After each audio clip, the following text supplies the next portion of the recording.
welcome to another episode of the Greater Meaning Podcast. As always, I'm Andrew, alongside with my two co-hosts, Nathan and Joshua. I'm Nathan. What's up, everybody? Hello. Hi. We're here. Is that what you wanted us to do Live. before? You know what? I don't even You know. wanted me to say I'm Nathan? I don't know what I want anymore. How many takes do you want to do? Just leave it. This Guys, is great. this is our third take. Because Andrew's not happy with our introduction skills. It's all right. I'm happy just to be here with you guys. He mispronounced podcast. Nathan, why do you look like you have somewhere better to be right now? Yeah, you're just got your feet up on your foot. Sorry. Nathan's the hot girl that doesn't want to talk to anybody. They're just sitting at the table. Can we As start? as his hoodie says, stable. It says staple. Stable?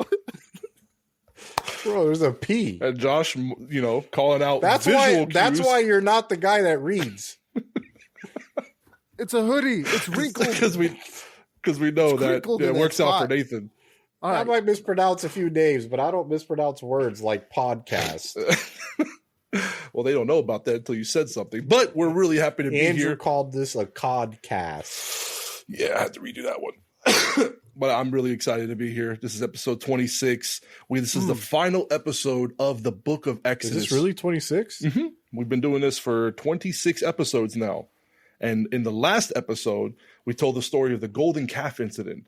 While Moses was receiving instructions from God regarding the construction and assembly of the Ark of the Covenant, the tabernacle, and the priestly garments and functions, he remained away a little bit longer than the Israelites had expected. Impatient and restless, the Israelites persuaded Aaron to construct him a golden calf idol, which they began to worship and celebrate with feasting. Greatly angered by their actions, God sought to destroy the Israelites, but was stopped by Moses' intercession. What follows in this episode is a journey towards atonement and forgiveness, marked by an extraordinary series of conversations between Moses and God on behalf of their wayward people. And what I love is just the depth and how God and Moses are going to talk throughout this next part and through the rest of the book of Exodus. Just the way that Moses intercedes for the people of Israel and how he represents them to God is just going to be absolutely incredible. You guys excited? I know Josh is.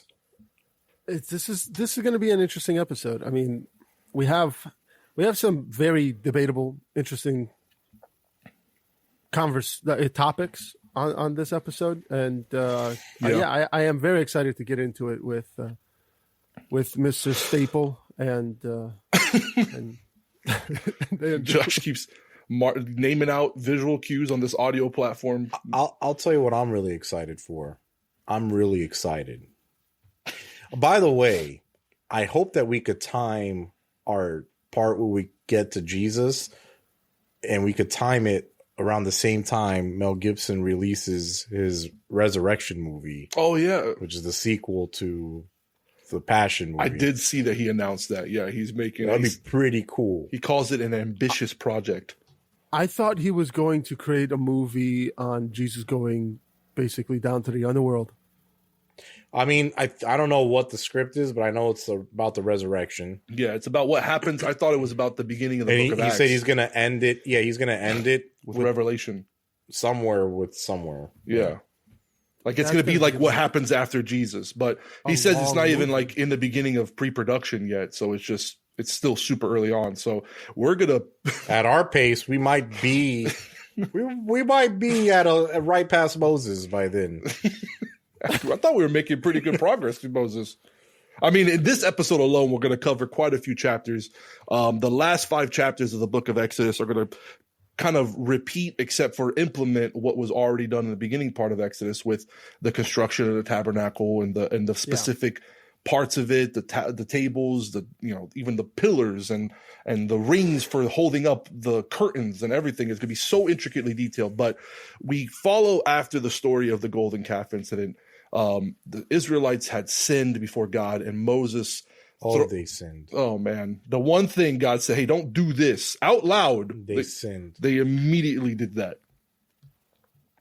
Now, Moses returns to God at the mountain and begs for forgiveness on behalf of the Israelites in a couple different ways. Nathan, if you can start off and read from chapter 32 of Exodus verses 30 through 35.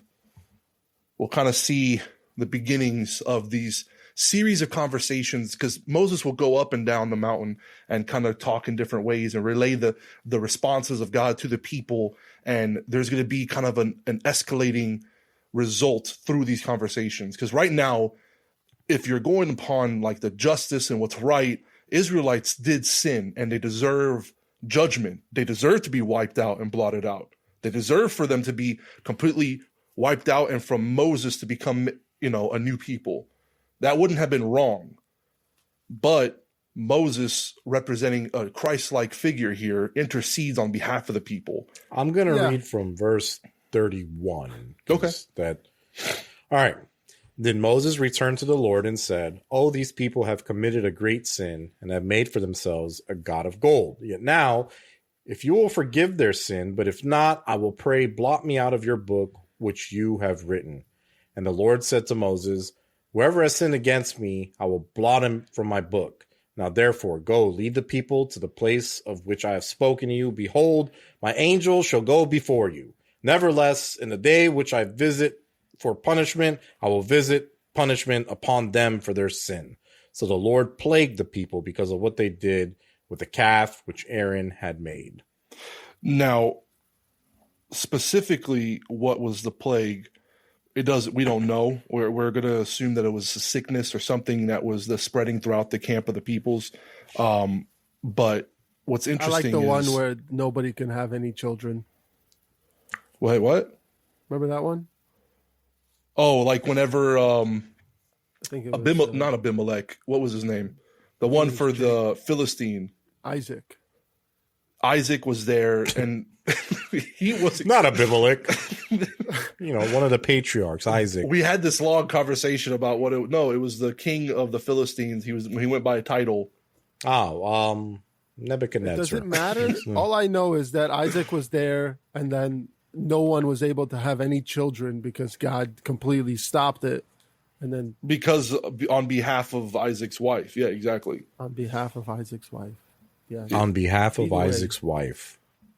But needless to say, what's interesting here is the response. So Moses kind of calls out, is like, if you're going to do that, then blot my name out of the book of life also. Like he kind of like throws himself down as like a sacrificial, I'm not worthy. I'm one with the people. He is, and we'll find this as a theme throughout the rest of this book, is Moses is selfless in the fact that he attributes himself to, he doesn't consider himself separate and above. Remember, he was considered the meekest person on the face of the earth in Numbers. Actually, the book of Numbers calls him that. And you see the seeds of that here in his character and the way he carries himself. But God's response is actually what kills me. It's the fact that God's like, he doesn't go like, no, Moses, like you're not implicated with them. He says, no, I will blot them out of my book. Like everybody that has sinned, this is what's just and this is what I'm going to do, All I have to say, does a meek person stay in front of over 1 million people and decide to judge each one of them separately? What do you mean judge each person separately? Yeah, I remember with when Jethro came up and he's like, "Yo, why are you doing this all by yourself? Why do you have to judge everyone?"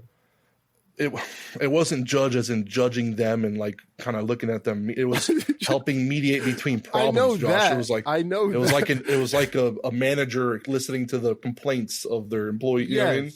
But it like a meek person doesn't just doesn't like take over that role normally. Yes, he does.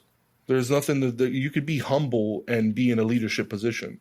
Being humble means that you just don't see yourself as special, even though you're fulfilling a task and a role that might be considered by some people lofty and lifted up. It's your inner heart. It's your consideration of how you treat other people and how you view yourself. Oh, you're right. I'm definitely wrong. It's what's inside that counts. Identity issues that are in positions of power. Some people would look at Moses and be like, he's not humble. He's great, because they would be prideful in that position. People have the same concept with the same problem with Paul, right? Paul will constantly say that, he's the lowest, but a lot of people look at him as if he's a very prideful person. I mean, yeah, I don't know specifically where it was said that he was looked upon as if he was prideful, but He was No, pretty no, no. humble. I'm not saying that in the Bible. You say it people said that. could have looked at him like that. Yes, I know a He number. He was like of a people- know-it-all. A know-it-all, but it's like if I go to you and tell you, "Hey, I'm the most humble person," does that make me sound humble? Yes. I mean, I tend to believe people when they tell me something that face like immediately.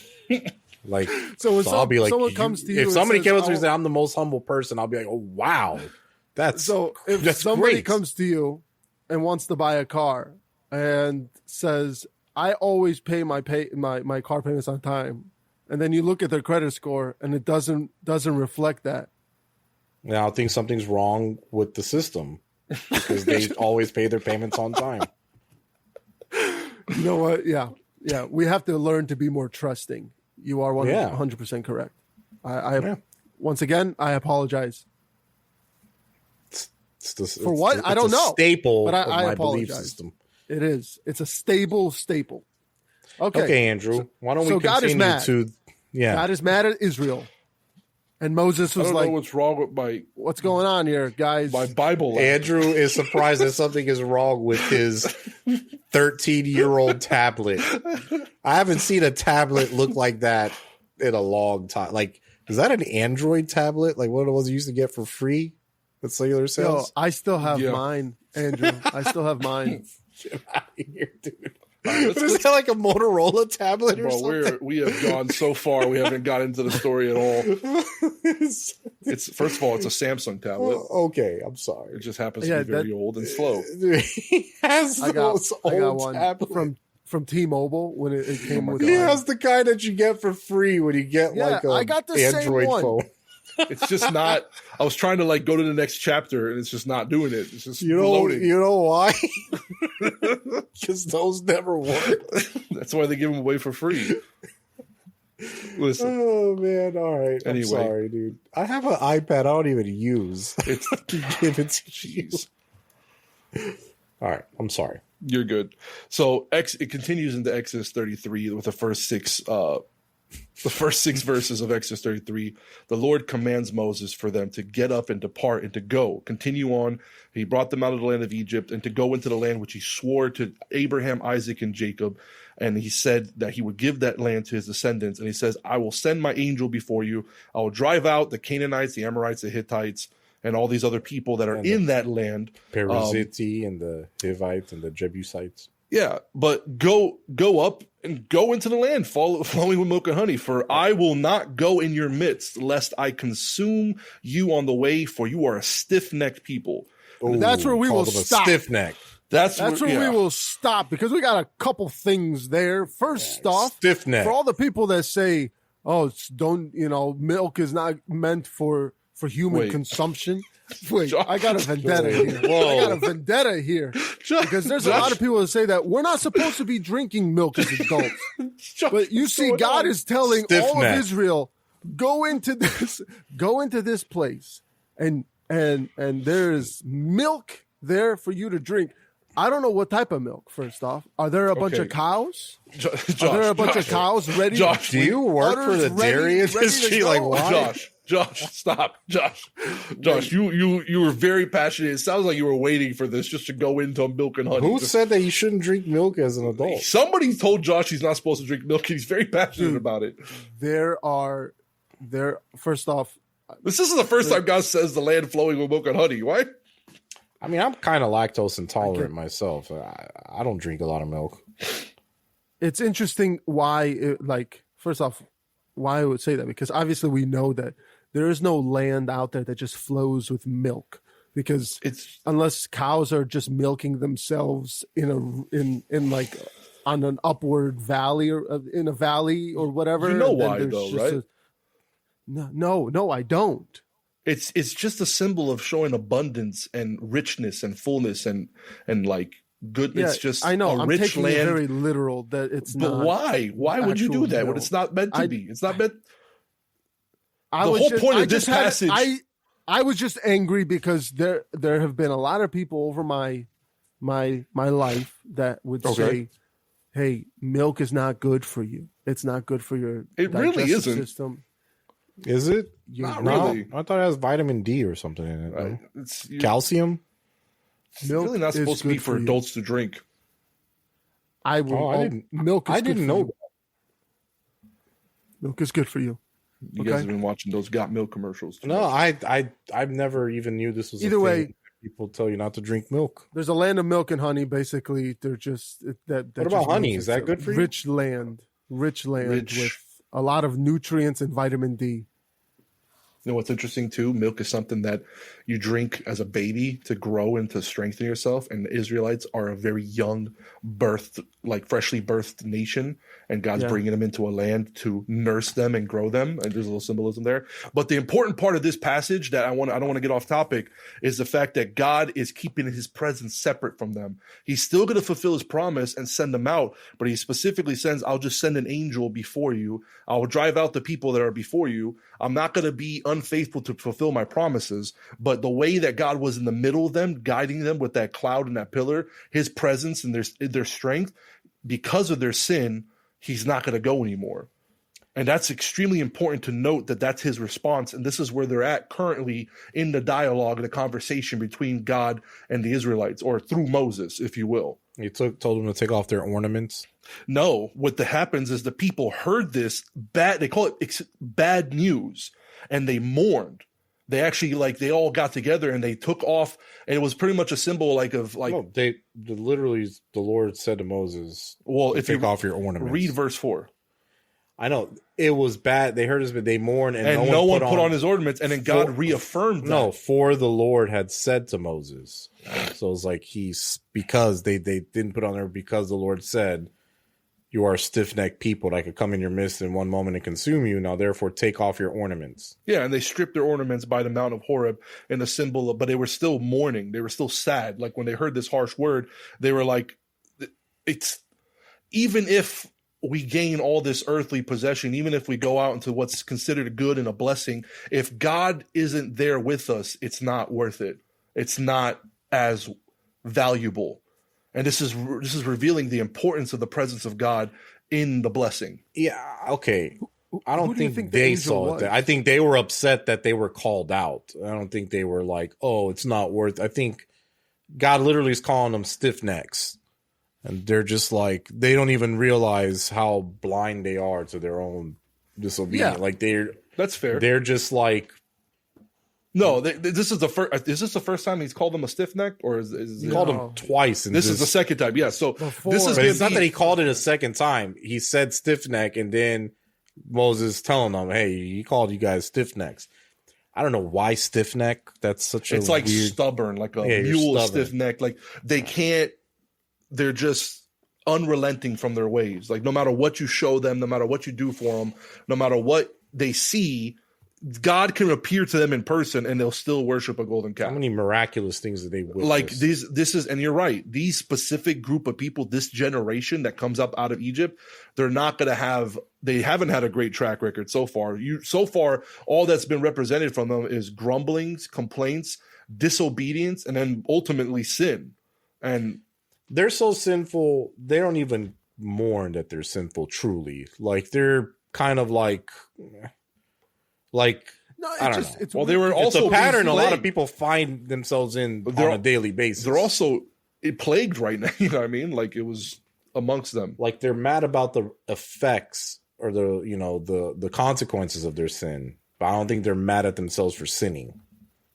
They're the type of people that do a great job celebrating something, but then will easily forget exactly what they celebrated and why they celebrated. Yeah, You they're know? very self-centered. They're very, Very self-centered. fleshly. Like they want immediate gratification, and like that's kind of like a theme throughout the Bible. But then again, we see that as a theme. Yeah, I mean, you're right. We see that as a theme throughout all of Israel's history, even now. But we see God, and I know I've had private conversations with Andrew about this topic. The fact that God is so irritated with Israel, you could say irritated, but either way, so irritated with Israel that if he goes with them, he says that he will consume them. Basically, he will destroy them. could this, and I brought it up before, could it be that God is almost trying to contain, to keep himself from acting in a way of emotion? Because he's saying that he can't go with them because they are a stiff-necked people. And because they're a stiff-necked people, they're very stubborn and they're very just like, they look at things only one way, and they're going to do something to just get God riled up to the point where he's just going to destroy them if he's with them. So it's better for him to just send an emissary as an angel to stay with them and to kind of watch over, guide them, and be a representative for God instead of God being there himself. I think that. Are you asking, like, is God scared he's going to lose control? Yeah, like he's, in a way, you're making it sound like God will just, like, you, from an emotional response, like he could go in their midst, but he knows that he'll get annoyed to the point where he'll just wipe them out because they do something he said he won't do. And that's the way it's kind of written, though. Well, that's the way it's laid out for us. In my opinion, it's written out in the way showing that, like I said earlier, with the Israelites' sin. So the Israelites are brought out of Egypt, right? We have to follow the events, right? They're brought out of Egypt miraculously. God has fulfilled his promises. God has carried them. God has went in their midst. God has brought them, has consecrated them for 3 days, and then entered into a covenant, said, thou shalt not, I will do this. And they all agreed to do it with Moses interceding, and after they were scared. And so now they have established a covenant and a law together, right? They agreed, we'll do this thing. God is currently in their midst. They then break that covenant immediately. Now what happens is it's a covenant unto death. Remember, it was a death oath. Like if God were to break his covenant, it would be to death. And if God can't die. Remember, that was all the way back with Abraham. He made that covenant when we walked through the oven and the torch, or he represented as the oven and the torch. And then you have his people. So a just God, a holy God, a righteous God, if he was in the midst of a trespasser, of someone who defiled that one commandment, just like in the Garden of Eden, God would walk in the midst of the garden and would communicate with Adam. But when sin appeared, it disconnected immediately. And God's presence, they were exiled from the garden. They died spiritually. And now you have a repeat of that with the people. And God's physical presence. It's not like God can't be there with Adam. He chose not to be. God chooses. If he wants to destroy and go back on his promises, he can if he wants to. He can do whatever he wants. He chooses to keep his promises. Just like how he chooses to remember. He chooses to remember and acknowledge the promise that he made to Noah, Abraham, Isaac, Jacob. He chooses. That's the whole thing why we even brought up before when God would say, I remember this person. That it wasn't that he forgot them and now all of a sudden he remembered. He's just acknowledging that he's going to continue the promise and the covenant that he made with them. You're mistaking a choice for an aspect of who he is, his character. God doesn't just choose to fulfill his promises. And he this fulfills is exactly what his I'm trying to promises say. because that's who he is. He's avoiding himself. He's avoiding breaking character by not going with them. And I don't want to do this to you. But but I'm going to bring up another translation. You can't. You can't. It's not going to substantiate any argument you have if you bring in another Disney character. No, I say something before you do? The CEV. Yeah, sure. So me, I look at it like God is an all-consuming fire, right? Yeah. And at the end of the day, God is so holy, right, and so righteous. It's like he knows that we'll hurt, like our nature, we're going to hurt ourselves playing with God, right? Yeah. It's not that God can't control himself. It's that we are not able to control ourselves. And God is holy all the time. God is always God. God doesn't change. It's not like God all of a sudden, but like these people are literally playing with fire. You know what I mean? Like they're playing, like their disobedience in the face of God. Like think about the other being that totally disobeyed God was cast down from heaven, right? You can't, disobedience cannot exist in the face of the Lord. Like, especially if the Lord is like right there. Nothing could just disobey God with impunity in front of God. It just doesn't happen. That's why they get devoured or they get cast out or cast aside, because you're not able to do that in front. Because like God is the spoken word of you piss creation. off God long enough, he will destroy you. Again, you keep saying it like it's an emotional response, and again, it's you have to look at it like this. The Israelites are before God. Imagine like you're going, you know how those guys that walk up to volcanoes, they wear a suit of like that super fire resistant suit, and they can walk up to the edge of the volcano and not get burned. Overalls. Well, imagine if they just decide to take that off and then walk up to the fire. The fire is going to burn it because that's what fire does. The fire doesn't have an emotional response to, oh, this guy made me mad because he took it off. No, you exit out of the protection of God's grace and covenant because of sin. Now, before that all-consuming fire, you're now guilty and you're flammable. Does that make sense? But it's not an emotional. Now, God does have anger. You're right. That's why I'm not saying you're completely like, I just think the way you're phrasing it. Because you're right, God, his anger was I'm not trying to phrase up. it that way. I'm just trying to say it the way that it's written. That's it. Yeah, and that's why I'm bringing up another version. The CV, because that's the next version that I have in my Bible app. CV. He read this. I never heard of the CEV. No, I always have translation. the CV. I just never heard of it. I can sometimes I go to the amplified version. Is it called the CV or is it just DCV? CEV. Do you like deceiving? C as in cat, E as in elephant, V as in Victor. CEV. CEV translation. So in the CEV, it says, "But I will not go with my people. They are so rebellious that I would destroy them before they get there." If I go to, I can choose another one, whatever, American Standard Version. I know a lot of people aren't really fans of that one, but I mean, for I will not go up into the midst of thee, for thou art a stiff-necked people, lest I consume thee in the way. But, I mean, even this one with the D's, it's like I won't go with them, because if I go with them, I'm going to destroy them on the way there. Yeah, because of the sin. That's the way. Even if we go to the New King James Version, that's the way. I mean, you're right. It's the sin, but that's what I'm trying to say is that they are so rebellious that they're going to sin, and God's going to destroy them. But it's not. They're going to. It's not because they God are is sinning out of there. It's not. It's they already sinned, and God's presence is not there. It's like out of the midst of the camp. As of right now, if God were to go in their midst at this moment, not if they were to continue and then, okay, let's go, and then hopefully you don't mess up again. They've already messed up. They're already guilty, and God's presence is there in the camp. And that's why what happens next is what happens. You see, God, what Moses does next after he talks to them is he goes, and Nathan, read verses 7 to 11, because I want us to continue on with this, because what happens is representative of the way God works. Moses took his tent and pitched it outside the camp, far from the camp, and called it the Tabernacle of Meeting. And it came to pass that everyone who sought the Lord went out to the tabernacle of meeting, which was outside the camp.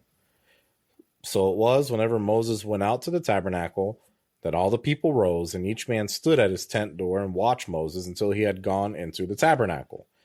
And it came to, there's a lot of come to pass. And it came to pass when Moses entered the tabernacle that the pillar of cloud descended and stood at the door of the tabernacle, and the Lord talked with Moses. And all the people saw the pillar of cloud standing at the tabernacle door. And all the people rose and worshipped, each man in his tent doors. So the Lord spoke to Moses face to face, as his man speaks to his friend. And he would return to the camp, but his servant Joshua, the son of Nun, N-U-N, not N-O-N-E, a young man, did not depart from the tabernacle. So you have God. Again, his presence is no longer inside the camp. He's not going with the people. He said he'll send an angel. Moses, as this intercessing figure, distressed deeply about this. And then I believe in this act, because he knows what God has in plan and what God instructed him before, he's seeking to maintain a relationship, maintain a connection for his people with God. And he creates a habitation for God to enter in, even if they didn't construct the real tabernacle, the official tabernacle that will be done later in this book, he pitches a tent outside the camp because, again, God won't be inside the tent or inside the camp right now because he'll destroy them. And if he could, then he would have. But he's not far off because everybody can see it happen. Everybody can see it. And if they go, and I like that anybody who seeks the Lord or sought the Lord has to go to him, right? God's not just going to come and let you live in whatever way that you want disobediently. And then God's just going to come in your midst because you'll be at risk of judgment. And it's the same way with salvation. We have salvation through the sacrifice and the atonement of the blood of Jesus Christ. But do you without think God the blood was of Jesus, there? Do you think like the pillar of cloud would show up whenever someone else would go? I don't think so. It just probably only happened with Moses. Yeah, with Moses at this point, when Moses would go into the meeting place, into the tent, into his tent, and God would come and converse with him. And it says face to face as one would to a friend. But nobody else, that would not happen to anybody else. They would just go to the tent and what? They would just they wouldn't even go to the tent unless they sought God, unless they saw the cloud was there. And I'm assuming they would go and speak with Moses. They would ask him, and they would hear what God has to say from Moses. Because remember, these conversations, this series of conversations Moses is having with God currently about the restoration and the renewal of the covenant that they just broke, he would relay back to the people. And we'll get more into that. It shows that people would also go to the tent. Yeah, you're right. I think I argued with you about that earlier when I was off the top of my head. I said they didn't, but it does say clearly that those who sought the Lord would go to the tabernacle meeting. But when they would see it, nevertheless, whether they go there or not, when they would see that physical presence, which is not inside their camp anymore, again, huge difference, is now out there. That physical presence would only come when Moses was there. So Moses would go seek the Lord and God would show up. And that's when everybody would come out because they knew that God would show up. And they would either stand at their door and worship, or they would go to the tabernacle and seek the Lord. But it's interesting how it says that he took his tent and pitched it outside the camp, far from the camp, and called it. Moses made his dwelling the tabernacle. He didn't make a temporary tabernacle. He took his tent and removed it as well. But then again, when they went to the desert, I don't think that they went with abundance of tents. I think everybody just like, hey, this is your tent, this is your tent, this is your tent. Unless one of the tents of the other people that probably died, maybe they took that. And I think every family had his own tent. I don't think every family had their own tent, but remember, what a weird assumption to make. Remember the tribe of Levi went on a whole killing spree. So what does it have to do with not having enough tents? There might have been a lot of vacant tents.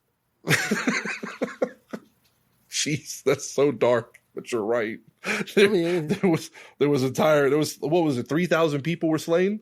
Yeah. Let's assume that half of that, like 2 people to a tent, that's still 1,500 tents. I'm assuming it was who wants a free tent? 2 people to a tent. It was probably just like a not an actual tent like how we have now. It's probably just like a covering on top. Oh man, that's you just hide under. You don't think they had zippers? Nah, maybe Velcro. That gets annoying. I can see why God would not like them because the zippers you know how annoying the Velcro sound is when you take it off. It gets pretty annoying. Yeah, it's loud. Nobody likes it. I can see why God just didn't want to be around them. You think it had to do with the Velcro? The modern zipper was invented in 1917. I know. So the time Israelites were going through the Exodus. That's older than you thought, though. Not at all. I thought it was actually a lot older than that. Why? Because I said because you alluded to it being really old. It to be biblically old. I thought it'd be like the Babylonians had a primitive form of a zipper. Anyway, let's get back to zippers.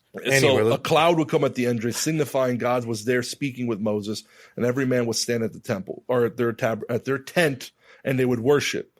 And read much. Now, interesting to note, I love this fact because it even says that Moses at this point would go and he would depart to the camp. He would return to the camp. And if you read verse 11, but his servant Joshua, son of Nun, a young man, did not depart from that tent, that tabernacle. Can I address one thing? Yes. It's not Joshua, son of Nun, like none had him as a son. Nathan, It's you've already said this. N-U-N. I mean, it's confusing to me if I was just listening. Joshua, son of Nun. Nun was the name of his mother. No, Or father. we're not she a insinuating that Nun had him as a son. We're Oh saying my gosh. that Nun was his mom. So His name. She was the original nun. She was his mom's. Nun. Wait, Nun. Nun None was of the name of business. the mom, and he was the son of Nun. Son of Nun of the tribe of Ephraim. So was There you go. Joshua just was living with Moses? Joshua was not even living with Moses, living by himself at that tabernacle. Like, remember, Joshua is his assistant, and he was with God or with Moses on the mountain. If Moses took his own tent out there, and if Joshua's living with Moses at the time, Joshua's just kind of like, Moses, hey, what are you doing, buddy? Why are you taking our home all the way out there? That's a lot of walking, man. Okay, Well, he didn't leave. we're meeting God today. Let's go. No, it was more like Moses was like, all right, I got to go tell this message. And Joshua was just a good message. Like, you're sitting there at night and there's just like whirling cloud of God's presence. And Moses is like on his face speaking to God and talking face to face. And you're just outside. You just see like light and colors and wind. And then all of a sudden Moses just walks out and it goes away. And you're just sitting there and it's all quiet. And you're just staring at an empty tent. Like, I don't think I should go. I don't know what to do. Yeah, I think maybe he just stayed because he had to. Such nerds, dude. I thought a lot about this because it's man, you can preach a lot about that too. That idea of like this character of Joshua, who he was so diligent and he was so devout and he was so like, serious about what he did. Like, he followed Moses on the mountain. He was like almost innocent. He's like, when he heard the sounds of a loud orgy, he was like, is that the sound of victory? Or like, he didn't know what was going on. What a son of a nun. and he just refused to leave God's tabernacle or his presence. And it's, you see why he's chosen to be the next leader of Israel after Moses. I mean, he had a really cool name, Joshua. So we continue on. That is your name. But you're not the son of Nun. Nathan, if you could read the next 5 You're the verses. son of Evelina, dude. Oh my gosh. Lena. Nathan, could you read chapter 33, verses 12 through 17? Yes, I will. Take it easy there, Chief. All right. Then Moses said to the Lord, see, you say to me, bring up this people, but you have not let me know whom you will send with me. Yet you have said, I know you by name, and you have also found grace in my sight. Now, therefore, I pray, if I have found grace in your sight, show me now your way, that I may know you, and that I may find grace in your sight. And consider that this nation is your people. Now, some people might consider this like the tone and the way that Moses responds to God and speaks to God. I've seen it said some places it was almost like a haughty, like not disrespectful, but kind of like stern response. Like, you say, bring up this people, like almost like sarcastically, but you have not let me know whom you will send with me. Like, Moses is imploring God and crying out to God and trying to regain that connection, that presence. And it's so important to hold this through these conversations, this back and forth with God, that Moses understood that if God is not the one that goes with them, then nothing else matters. Well, And the he's more also Moses probably had God's pretty frustrated because he's with God put him in charge of these people that are constantly getting God angry and mad. And God keeps telling Moses, I'm going to destroy these people because they're just so annoying. And Moses has to be the middleman. You keep harping He never on that. said that. You keep harping on God, getting annoyed. And again, Annoyed, yes. If you're telling somebody that they're stiff-necked, then they're annoying to you. I don't think God's holding on to all of Israel because it's most likely because of Moses. The majority of it is because of Moses and the promise that he made to the ancestors.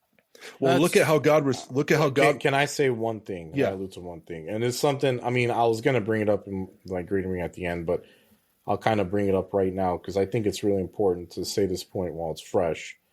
Moses knows how to speak to the Lord.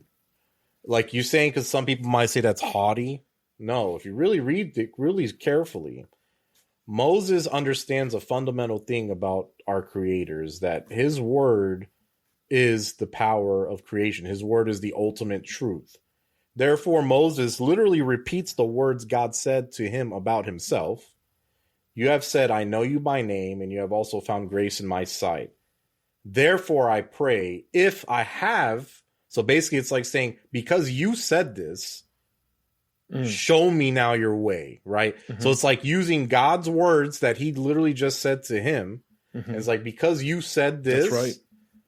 you aren't a liar. So he's basically saying, God, there's no way you lie. So it's like showing God, and this is the thing why I think Moses and somebody like Moses found such favor from the Lord, because there's some people in the Bible, when you start to read the word of God, that you start to realize, man, this person knows how to speak to the Lord in a way that is pleasing to the Lord, right? Because it's acknowledging that whatever the Lord says is such an ultimate truth. And it's just, you're just kind of repeating that truth to God and saying, God, because you said this truth, make that truth into a blessing, right? Or make that truth into a way for me to find your, you're right, will in my life. After he says this to God, God says, my presence will go with you and I will give you rest. But it's interesting how God responded well. But he responded to Moses he's not. Why isn't Moses satisfied with that then? Moses, God says, Moses, my presence will go with you and I will give you rest. And Moses still is like, if your presence does not go with us, do not bring us up from here. Because obviously God is not a fan of the rest of the group. He likes Moses is. And when Nathan said the reason that Moses knew how to talk to God is because Moses's arguments were the cornerstone of his arguments were the promises and the words of God. Yeah. And God is faithful to fulfill his promises. And when you can not throw it back in God's face, but that's what he does. He takes it and said, Lord, you said this. Yeah. And I desire this to be the way it is, and he's asking for God to forgive and atone for his people.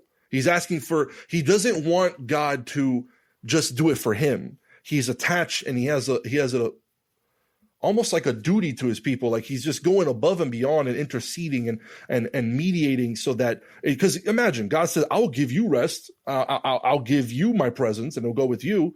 And Moses is like, no, if you don't go with all of us, like you said, then how will we know that your people have found grace in your sight, except for that you go with us? So us should be separate. Your people and I from what's going to make us different from all the people around there? We're just going to be a conquering nation that your glory won't go before us in that same way if your presence isn't with us. It's interesting. The people are just going to see this massive presence. Just because he sends an angel, that does not mean that his presence is there. Yeah, his angel as a messenger, as like a catalyst to remove the obstacles and to make sure that the things that God said will do, but God's presence going before so that everybody can see that everything that's being done, all the victories, all the conquering, all the fulfillment of the promises is because of the presence of God, and there's no mistaking it. I mean, we get into one of the most interesting parts and one of my favorite parts of the entire Bible. It's such an interesting and debated and intricate portion. We're going to get to Matthew? No. And Nathan, I want you to read this. I want you to read this for real. I want you to read it like verses, if you will. I want to make sure it's the right verses. 18. Oh, no. Read from 17 to 23. Okay. For real? Read it. All right. I'm sorry. Read the rest of the chapter. Okay, I will. You're putting a lot of pressure on me. This is the favorite part of this is, and I want us to seriously pay attention here because this is really, really interesting. Right. So the Lord said to Moses, I will also do this thing that you have spoken, for you have found grace in my sight, and I know you by name. And he said, please show me your glory. Then the Lord said, I will make all my goodness pass before you, and I will proclaim the name of the Lord before you. I will be gracious to whom I will be gracious, and I will have compassion on whom I will have compassion. But he said, you cannot see my face, for no man shall see me and live. And the Lord said, here is a place by me, and ye shall stand on the rock. So it shall be, while my glory passes by, that I will put you in the cleft of the rock, and will cover you with my hand while I pass by. Then I will take away my hand, and you shall see my back, but my face shall not be seen. And it's just, you go into this back and forth. And again, Moses is like animated and he's passionate and he's talking about God's presence going with his people and God fulfilling the words that he said. And it's like, almost like, if you don't look at it the right way, out of nowhere, he's just like, if I found favor, show me your glory. What do you guys think that means? Like, this is such a debated topic. Josh? If I found favor, show me your glory. It's like, show me. It's interesting why he would say, show me your glory, because he's seen the glory of God before when it comes to like God doing all these amazing things in Egypt and getting them out and splitting the Red Sea. That's God showing his glory. But I think with this, it could be in a way of like Moses is kind of saying, I want to see you, like, show me a part of you. I want to see you like almost like the physical you, like, hey, we've been talking online for a long time now, God. I kind of want to meet up, maybe have lunch. Let's, like, I want to meet you in person. Maybe this is one of those conversations. Yeah. Like, I want to get to know you better. What do you think, Nate? My greater meaning for this episode? No, no. It's such a. Oh, the show me your glory. It almost seems out of place. Does it? He asked to see the glory of God. Like, and then God's like, I think it's crazier that God's like, nobody could see my face. But why? Why would it be in the earlier verses? It literally says that he spoke to him face to face as one would a friend. But now all of a sudden, nobody could see God's face and live.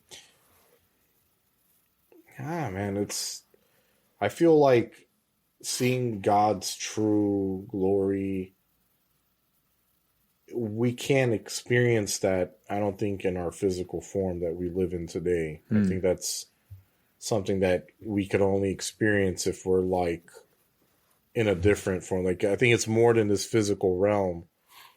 God created all the laws of the universe, the physical universe that we see and that we don't see. And like, but we live in this dimension, right? And I believe God surpasses all dimensions, and we just can't, for us to see a being that surpasses all the laws of physics and all the dimensions and everything, it's just beyond our capabilities of like. And Moses, because Moses always was, asking, and he knew God so intimately. I mean, you could make a strong argument that Moses is one of the people in the Bible that was very close to God, right? There's Enoch, there's Moses, there's only a few people. Abraham, even Abraham, you can't say Abraham is as close to God. I mean, Moses was like, his face was the guy was glowing sometimes. We haven't even got to that part yet. So this is the thing. Let me. Can you guys give Abraham me a second was pretty close. I don't like. I would say Abraham is definitely pretty close, but I mean, I don't know, man. You can say Noah too, but I mean, Moses was Noah got a word and it got dipped for 120 years, and then he had to build an ark. Moses literally. Hey, build this. Here's some wood. We talked about this. He had to communicate with birds. Like, there was periods of time in Abraham's life where God, he was just acting on faith alone. Exactly. Whereas Moses saw some pretty insane miracles. I would argue that same way. I would say that Moses got to see more of God supernaturally and intimately than some of the other patriarchs. Abraham didn't see waters part and pillars of fire. Abraham following saw him pillars around. of fire falling from sulfur, basically destroying cities. He saw a city destroyed, but this was a pillar of fire that's not destroying anything, just following him around. Abraham had like a lunch with Jesus and got to talk to him for an afternoon and hang out. Conception. You say that's Jesus, but I don't think it's in God form. It was in person form. I still am in that kind of a belief that whenever that's a weird thing too, right? Because if he's in man form, he's if he's in man form, he's still God. God so. spoke to him from a burning bush. You guys are really, have a really thin argument with the whole Abraham thing. I'm sorry. Okay, no. Like, Okay, what are y'all talking about? Right. Like, the water turned into blood? Like, you guys are not, like, realizing the frogs, like, all the plagues that he witnessed. Hey, I want to address a little bit of a possible contradiction that some people can argue or whatever before we go past this, because we brought it up. I'm not done. I haven't given you guys an answer yet. Right? We're not going past this.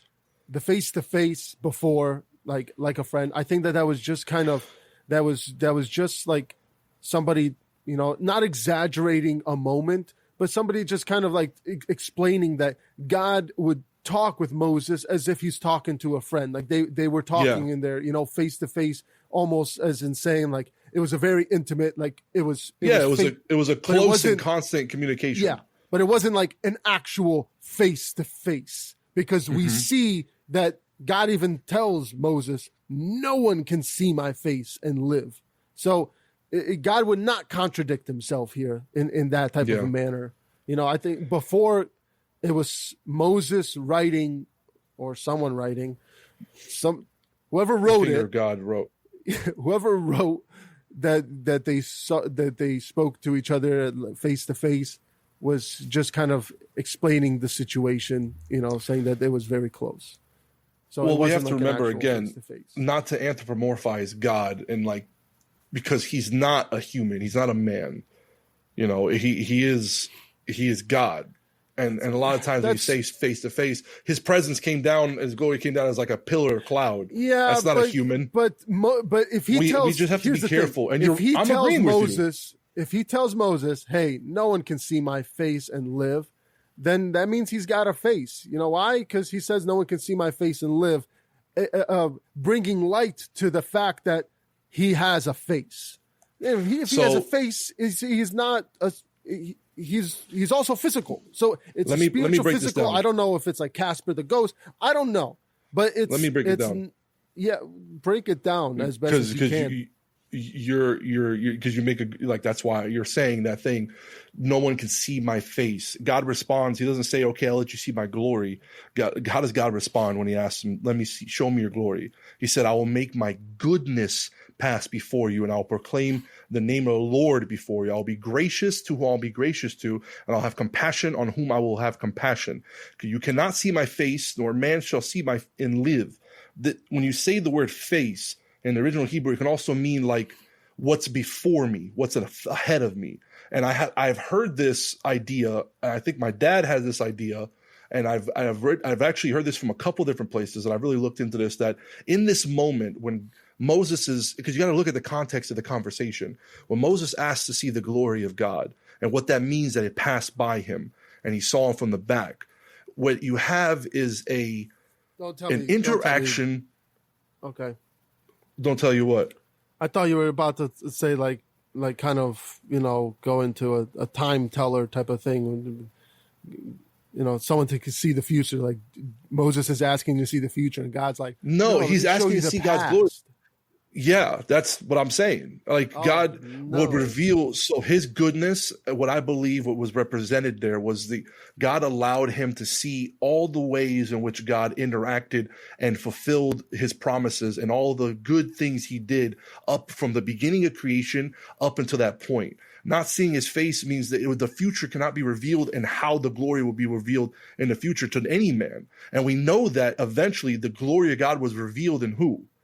In Jesus Christ. And God was saying, this is all the ways I've kept my promise and my covenants. This is all the ways I've been good. This is all the ways I've been gracious and compassionate. Because if you look at the way that the language was used throughout the book of Genesis and the stories of creation and the patriarchs, when you have that language of God made creation, he saw that it was good, and it was good, and it was very good. And Jacob, whenever he talks about his promises, and when he talks to Esau, he said, God has been good and gracious to me, right? Yeah. You have this idea that God revealed to, you have to look at the context of the conversation. Moses saw that God, he needed God's presence. And he's like, God, what are you doing? Like, show me your glory. Show me the fullness of your plan. Show me exactly what you have in store, because I have what you tell me, and I have my earthly eyes that can see only here and what you've done for me. Help me to understand. I want to know you further. I want to know you more intimately. I want to see you, God. I want to see your hand, how it orchestrated from the beginnings of creation until now. And God grants him this beautiful experience. And now it's interesting also, you have the idea that God asks him to stand upon the rock. Why would God make Moses stand on a rock and then pick him up and place him in a cleft and cover him with his hand? Why wouldn't he just say, go stand in the cleft? And there's allusions there. I mean, So that's the other thing. Why I was, because the fact that now he's saying, and I will cover you with my hand. And then he says it again. Then I will take my hand and you shall see my back. I get what you're saying with the face. Okay. But then when God's alluding to other parts of his body, saying his hand and then his back, that kind of pushes away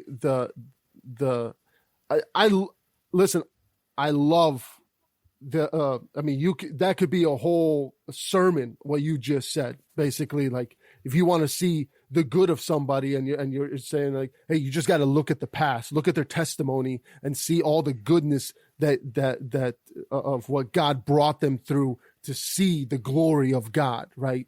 So that's great. But what we see here is God's now alluding to other parts of his body. He's alluding to his hand. He's alluding to his back. Now, you can't, but maybe with the face, you can, in the original text, you can see it in the other way of before. But now when you're seeing the other parts of the body, it doesn't like that concept doesn't correlate anymore. I'm trying to say it's like Moses in this, it's looking like he wants to see the face of God. He wants to see his glory being his face. But he doesn't ask to see God, show me you as a person. He says, show me your glory. What do you think that means? It doesn't mean, when I ask to see, hey, Josh, show me your glory, or show me your goodness, or show me your deeds, or show me your, because he's seen God's glory. Moses asks, show me your glory. And then God says, I can't show you. I will show you my goodness. There's no physical. I'll show you my goodness. I'll show you my goodness. And you're right. The hand just represents his power, his provision, his protection, right? The hand, they're symbolizing things. The back is where I also get is you see from what was before, what has already passed. God had passed by him and he saw from behind, meaning that he saw all the ways in which God was good and fulfilling his plan, showing that God had an orchestrated order of events that he said, I was going to do it from the beginning. There are things in the Bible that see God's face, because no man can see the future in the way that God has it and live. God is not revealing everything that comes to pass. That's if you break down that one part, and then God covering his hand. And what do you have for the hand? The hand again. Protection and provision from seeing the front. God said, you can't see this here. I'm going to protect you from this here. I mean, those are like 3 bullet points from sermons. Like, I've heard like that sermon. I don't know if I've heard that sermon before, but I've talked to people about this. I've heard it in different places. This isn't 100% originally my idea. If you break this down in the symbolic, but that's what it is. It's showing this no, it's not. I said this before. This is literal. Okay. God literally said, no man can see my face. And then the Lord said to Moses, here is a place by me, and you shall stand on the rock. Okay, Moses, go stand on the rock. And then basically, so it shall be while my glory passes by. So while I pass by, that I will. Well, my glory, if you want to be literal, let's be literal about it. Is glory a body part? Clearly at this point, it's not. He is the glory. Okay. I mean, Moses saying, show me your glory. God says, I can't show you my face. No, he says, I can't show you my face. I'll show you my goodness. His goodness obviously seems to be like it's his back. All right. That's his good side. Okay. That's what we'll go with. God thinks his back is more photogenic, and that's what he wanted to show to Moses. You got it, guys. That's the meaning of the end of the chapter 33. What I'm saying is that I'm not gonna like there are times. Nobody's sugarcoating anything. You have to understand how to understand the You Bible. are sugarcoating it. You're sugarcoating on the yes, because you're instead of putting it in a literal. There are times to be literal and there are times to be symbolic. But when it's God speaking and God saying things, and this is what He's saying, then what is there to be symbolic about?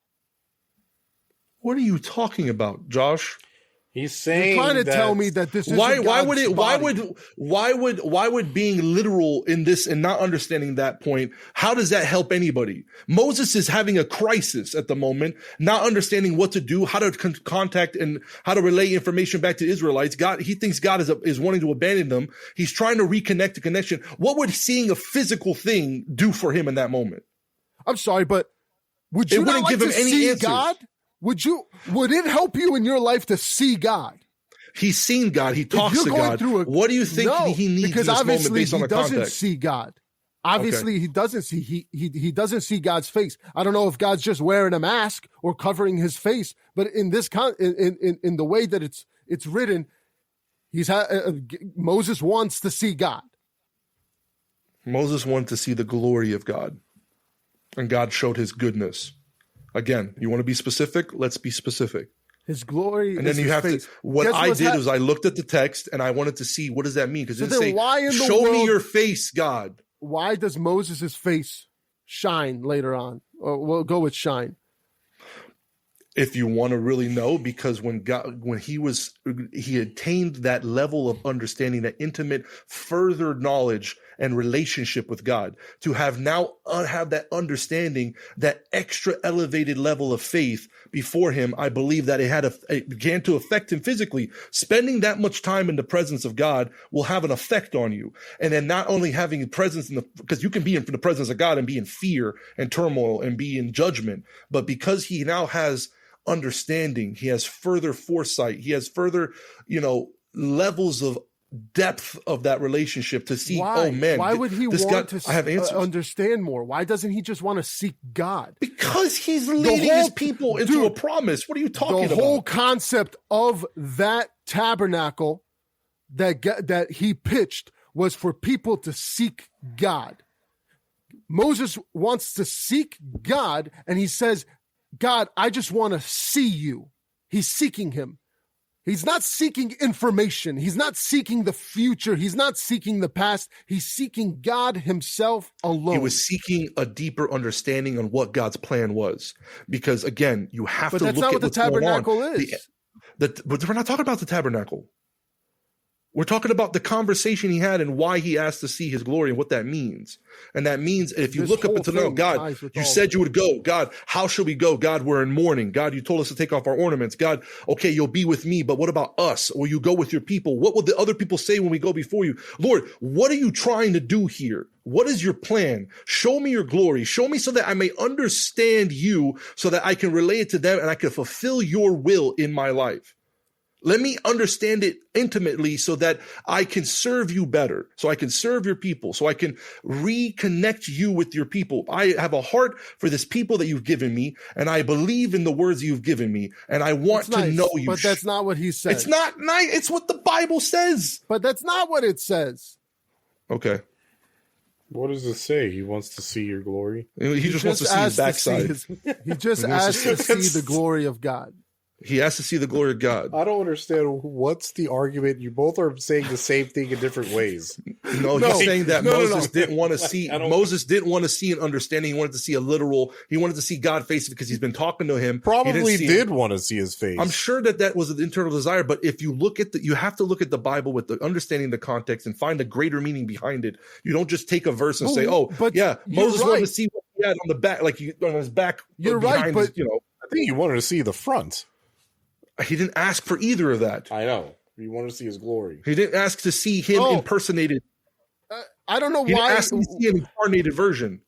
Jesus being the Jesus being the fulfillment of the glory of God means that Jesus was the fulfillment of the plan of God from the beginning when he said that your seed will crush the head of the serpent. Jesus was the embodiment of the glory of God on earth. Okay, but all of that is right. So that's the future of the glory. Yeah, but here's the thing, Andrew. at that moment, Moses doesn't know about Jesus's existence. Exactly. And it's not for him to know the full plan. It's for him to understand that God has a plan. All you have to do is trust in him and obey his words and obey his covenant and obey his commandments. Hey, guess what? And you now have to I will do? show you All you have because to do I is have seek him.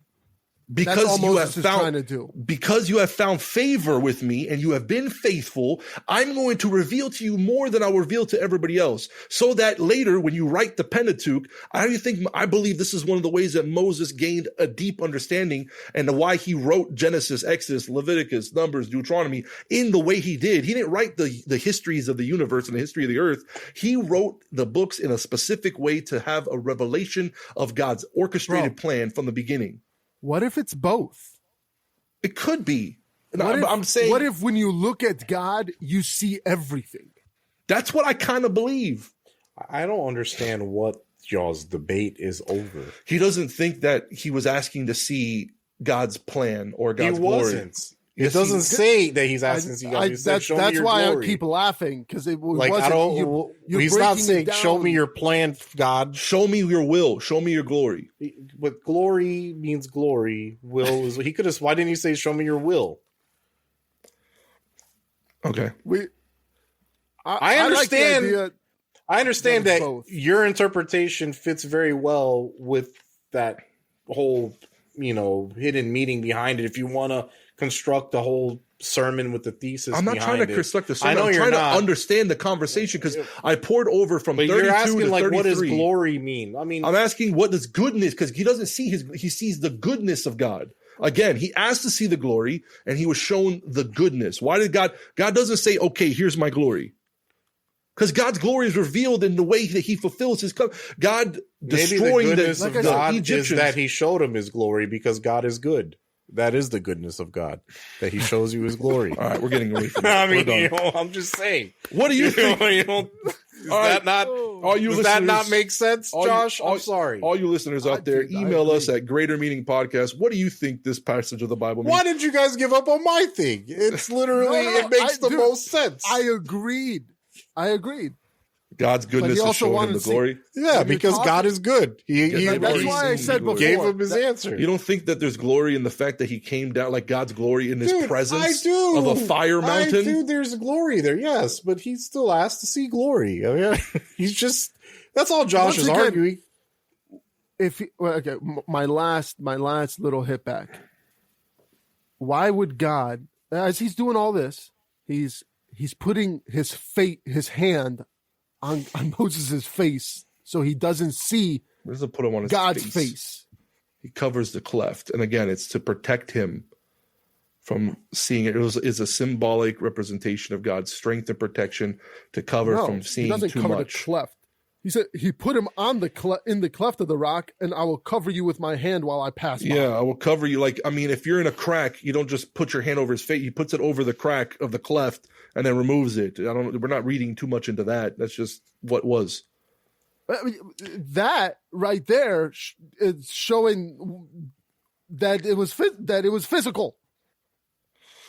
But at the same time, it could have all been both. It could have been everything. Like I said, when you look at God, you see everything. You understand everything that God allows you to understand. Like if Moses I take your laptop, rock means you have to stand on Jesus. If I take your laptop, dude, bro, oh my Jesus God. isn't a rock, Andrew. Jesus is the rock. No, God, the rock is Jesus a formation made out of sand and hardened clay. He will build his church on the rock. The rock is the understanding that Jesus Christ is the Son of God. You guys are making all these symbols and words and stuff. I just wanted to throw that one. I'm not trying to make any symbols. I'm trying to say it literally that Moses wanted to see God, and that's it. That's it. And Moses just sees the back of God. He sees God's back. Maybe Moses didn't know what he was asking to see. He just said that. So moving on, after this experience that... we're just going to gloss over my philosophical... we heard yours. You guys both agreed on it. No, I didn't agree with Josh. I'm not agreeing with you either. Okay. I'm just saying it's a You little bit of agreed both. with me more. Like You if agreed with we Josh rewind, you No, you agreed look, with me. I'm not- wrong. And again, You're not. Nobody's Nobody- wrong or nobody's right here. it's just an idea. You guys got to understand one thing. We're all reading this in hindsight. This is happening in real time to Moses. exactly Right? So you, in hindsight, it's very easy for us to like sit there and say, "Oh, this is what it means," because that's what happened. So therefore, it means this. So what is the greater meaning, Nathan? In the literal sense, he's like, "God, show me your glory." He's like, "Cool, stand on that rock right quick," and then he put him in a hole, and he put him like in a little slit in the cliff, and then he like looked out, and all you can see is the back of God. And Moses is supposed to determine from all that Jesus one day. Like, No. come on, it's like, come on, dude. I don't think that's how it went down. I think that's what like we're I reading don't think into it. that wasn't for Moses. That's for us to interpret that Yeah, fingerprint of the foreshadowing of Christ from the beginning. I think that nothing happens by accident. But again, I understand that, but it's Okay. we say All right. that because I know. Let's I move. just dropped it in there just All right, to Moses annoy is everybody. cutting 2 tablets of stone. Yeah, so God tells Moses, go cut 2 new ones that you broke earlier because I worked really hard on those and you just obviously don't care about that at all. You make all these comments about, okay, I'll do it again. Why do you think God would make him do that physically? If God could just speak the tablets, and why would he make Moses do that? Do you think Moses wasn't supposed to destroy 'Cause- those tablets? I think before, didn't God provide the 2 tablets? I think so. And now God's like, listen, you I broke always the thought other about one. this. Like, But why God would- still wrote on them. He still wrote on them, but And he did the whole thing like nobody come on the mountain, no flocks, no animals touch the I mountain. don't think Moses was supposed to destroy those tablets. That was always my conclusion when I read this. I don't either. I don't think that it wasn't for him to break. I think it was a he moment let of his anger get the best of him. Yeah. Well, I mean, obviously, because God's like, you needed those, bro. Like, okay, you make it this time. we see a lot of anger containment here. Moses has anger issues. It really doesn't go away. It's a character flaw of his. You know who else had anger issues? David. Who? I thought the guy before David had more anger issues. He also did. and that he Saul? tried to kill David many Well, times. he was just with, possessed with demons. With He was tormented. what was that? What's that? Spear? Just a spear. javelin, I think. He hits D sharp or he whatever. throw- Throws a javelin at him. Anyway, so God instructs Moses, and what God does here is he renews his covenant with Israel and declares his name and character in Exodus 34, 6 through 7. God makes 2 promises. First off, God promises to essentially do miracles and wonders such as were never seen. Now, but understand that there's been absolutely insane miracles and wonders up until this point. But God comes and says that I will do, where in verse, it says, in verse 10, behold, I make a covenant before your people. I will do marvels such as not had been seen in all the earth, nor any nation, and all the people among you whom you shall see the work of God, for it is an awesome thing that I will do with you. And then he also makes a promise. A second thing he promises in verse 11 is to drive out the nations. The people are to renew their covenant with God and with him alone. And as they journey through the land, they're given an instruction.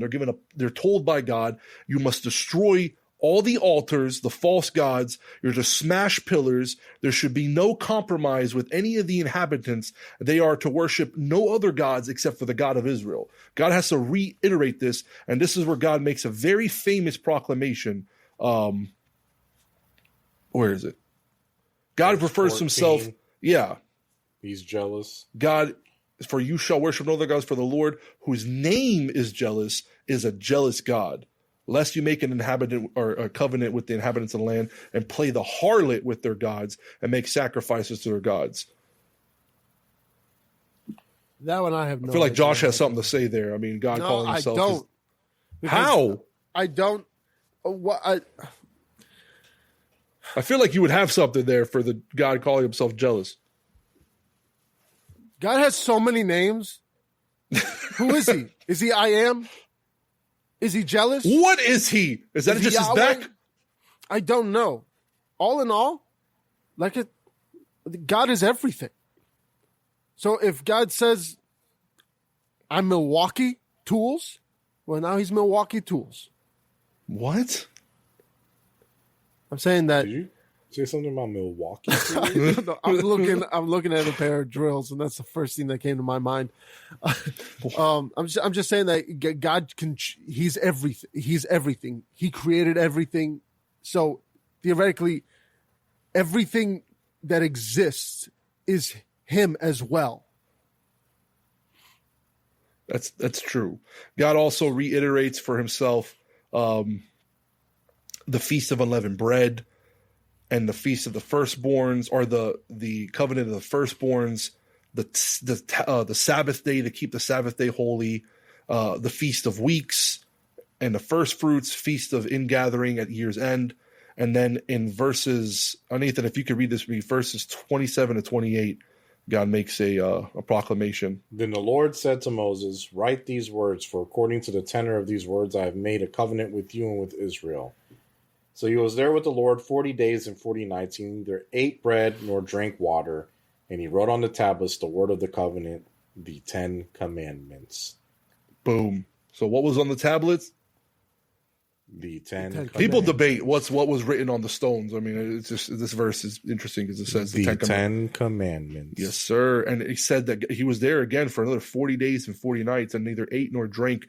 And what happened after spending this much time? You know how hard it is to write on stone? God did it. God didn't write it. Oh. It says earlier that God wrote on the...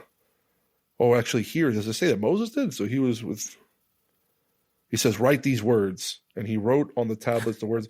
But up above over there... Hold on. He wrote on the tablets. Does it say Moses wrote them? Because it says, and I will write on these tablets the words that were on the first tablets that you broke. So that's why there's debate. Some people think that... maybe God started writing and he's like, okay, I'm busy, keeping creation in check. Why don't you just continue? And then Moses is like, dude, this is hard because it's literal stone. All right. And I'm not eating or drinking anything, so I'm weak. For over a month, I'm still like, who's boiling goats in milk? In their mother's milk. What? That's how you get Wow. milk. Is from Man, I really am never saying that this is going to be a short episode again. Okay, we gotta get to the conclusion of this because that's the best part. All right, so This Moses. is what I wanted to talk about this whole time. Well, this isn't really the We conclusion. spent so long on everything else. This isn't the Oh, conclusion, wait, but this is wait. another major part. I wanted to hit back on just one more. Why? Thing. Let's hit back on what No. the glory of God is first. Wait, 1 second. If you notice, every single time God shows up to Moses, he's always in a pillar of cloud. Now, Not it kind always. of sounds like he's in a smoke screen. Like you can't see someone if they're always in a smoke screen. So that's how he's there, like right next to Moses talking, but he's covered in cloud. Like you can't see him. It masks him completely. It's like a filter. So It's now, as if he might be on a spaceship and there's a bunch of smoke coming out the exhaust. Gosh. Sure. yeah, could be. Or What were you trying to say? yeah, I don't. That's what I'm trying to say. It's like going before, like he's always in this cloud when he's talking to Moses. Constantly, he's always in this cloud. All right, Nathan, read verse 29 No. and 30. Just 29 and 30. Okay. Now it was so when Moses came down from Mount Sinai, and the 2 tablets of the testimony were in Moses' hand when he came down from the mountain. That was in parentheses. That Moses did not know that the skin of his face shone while he talked with him. So when Aaron and all the children of Israel saw Moses, behold, the skin of his face shone, and they were afraid to come near him. So Moses, just after this much, just straight face-to-face contact with the glory of God, or I'm sorry, with the goodness of God, with the God's presence, at this, he's just radiating, and his face is shining. So much so, like, he freaks everybody out because he has no idea. And from then on, he actually has to cover his face with a veil so that people don't get so scared of him. And then whenever it wears off, then he takes it off. And then when he goes back into the presence of God, he actually takes off the veil, and then his face reshines, comes out, speaks to the children of Israel, and then once he's done, puts the veil on. Sounds like his face is a recharging flashlight. Because it says, it says, and whenever the children of Israel saw the face of Moses, that the skin of his face shone, then Moses would put the veil on his face again until he went in to speak with him being God. So it's like it infers that it was a repeating thing. It wasn't just a one-time thing. Like from then on, that's how they knew that God had spoken to Moses, because his face is shining. Do you guys ever like ponder how absolutely terrifying that was for everybody? It could be even more terrifying if we go based off of Renaissance depictions of Moses. Like, that's so scary. Yeah. Are you guys ready for this? The horns. Yeah. Did Moses have horns? Where does it say he has horns here? Well, much of artwork from the Renaissance era, like it's most famously from Michelangelo's statue of Moses, and Giovanni Lanfranco's painting, and a lot of other depictions actually have Moses with horns in his head, not with a shining face. Why do you think that is? Michelangelo and them? Yeah. They openly mocked God in like all teachings of the church and stuff. Where? When? They did. A lot of their stuff was done like low key, trying to make fun of like any type of faith. Well, this is something that was like I didn't realize was a thing, and it's actually a super thing, and people have to talk about it. And there's a lot. It's not just Michelangelo, but there's a lot of other ones because of a specific translation. You got to understand that a lot of art in that time period, they were not made trying to glorify the church or God. It was their way of rebellion to try to like depict, because the church was the controlling power at the time. And they're like rebelling against the establishment, and that's their way to do it in a way that the people in power couldn't tell. Because That's what not would what it happen was to at all. them? Instant I don't know. That's death. what. Yeah, no, the papacy and the church had way too much power for if they were openly mocking, they would have. That's not what it was. Yes, it was. There is a lot of evidence. What are you talking about? It's not what it was. I'm not saying. I'm talking about If in you regards to create- Moses having horns. That's not if what it you was. It create a wasn't them trying to statue- be rebellious and mocking. Yeah, I think if you create a Well, statue, I did a lot of research, with and that's not what it is. With Moses having horns, and you're trying to say like that it was just Michelangelo being rebellious.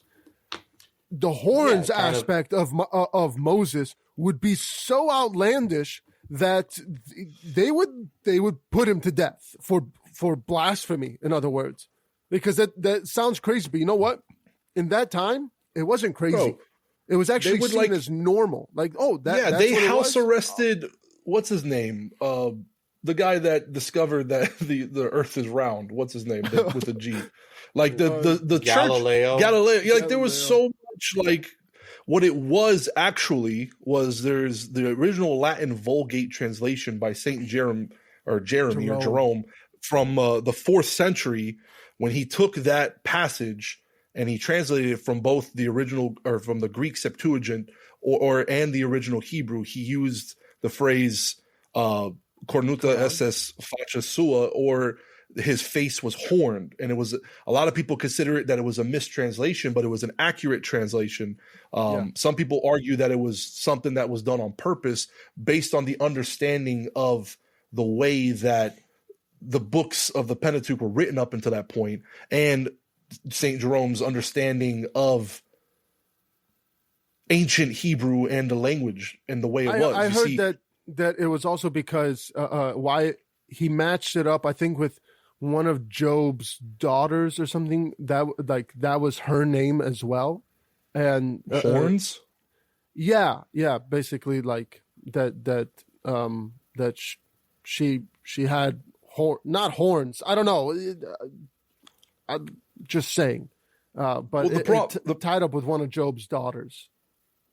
Well, the problem is that in the ancient world, and especially during the time of the Exodus, there wasn't that negative connotation behind horned figures like there is today, like the devils and the horns, and it's a mockery. Actually, a lot of even like, and this goes especially for the Egyptians and pharaohs, they would be often depicted with horns, and that would be a symbol of an elevated deity status or a kingship, or a type of like you have power, or you're lifted up above the rank of other people. And yeah, okay, I know this. Yeah, the horns meant back. They were also mocking. That's like a way to mock that whole. Bro, trust me when I tell you this. Nothing about horns. Like in the ancient world, now we look back and we say, because I've studied this whole stuff about horns. It was a depiction of like strength and like divinity or whatever. But it was also like Baal and like Baphomet. Which was a god that has been worshipped for a very long time, which was straight up satanic. And it infiltrated other cultures and whatever. Like, I understand where you are coming from, that this was in the ancient world, whatever, but that all got pulled from the worship of Baal and Baphomet, and also like just pagan gods. That's where all that actually came from. Like, and they tried to mix it and say, well, these artists and whatever, the depiction back then, but it really wasn't. And it was also a mistranslation anyway. Well, that's what I'm saying. It wasn't an artist's liberty to try to mock in some way. There's no evidence for that. The reason for that, the mockery Moses specifically, I'm not saying that Renaissance paintings didn't. Let me tell you something, man. Mock. A lot of artists throughout history openly and utterly mocked God and the creation.